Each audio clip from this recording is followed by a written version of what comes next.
अगर आप किसी बिजनेस में एंगेज हो या फिर किसी प्रोफेशन में हो और आपका टर्नओवर 1 करोड़ से ज़्यादा इन केस ऑफ बिजनेस और 50 लाख से ज़्यादा इन केस ऑफ प्रोफेशन, तो आपको टीडीएस काटना होगा अगर आप कोई भी कमीशन पे कर रहे हो 2% की रेट से। अगर पूरे साल भर में आपने कमीशन जो पे करी है वो 20,000 से ज़्यादा है। फॉर एग्जाम्पल अगर आपने कोई भी कमीशन पे करी है पूरे साल भर में वो है 25,000 रुपये, तो जो टीडीएस कटेगा 2% का वो कटेगा 25,000 माइनस 20,000। 5,000 रुपये के ऊपर 2% का टीडीएस कटेगा। अब 5,000 का 2% जो आएगा वो आएगा 100 रुपये।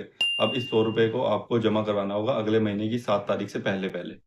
और अगर आपका टर्नओवर 1 करोड़ से कम है बिजनेस के केस में और प्रोफेशन के केस में 50 लाख से कम है, तो भी आपको टीडीएस की लाइबिलिटी आ सकती है अगर आप पूरे साल भर में कमीशन जो पे कर रहे हो वो 50 लाख से ज़्यादा कर रहे हो। लेकिन अब इस केस में जो सेक्शन लगेगा वो 194M लगेगा, 194H नहीं लगेगा। जिसको आप कमीशन पे कर रहे हो अगर उसने पैन कार्ड अपना सबमिट नहीं करा है तो उस केस में 2% की जगह 20% का रेट लगेगा। अब 20% का रेट अगर लगेगा तो उसके ऊपर जो एग्जाम्पल था उस केस में टीडीएस का अमाउंट कितना आएगा? 5,000 का 20% जो आएगा वो आएगा 1,000 रुपये। तो आपको ये 1,000 रुपये का टीडीएस डिडक्ट करना होगा और अगले महीने की 7 तारीख से पहले पहले जमा करवाना होगा। Thank you.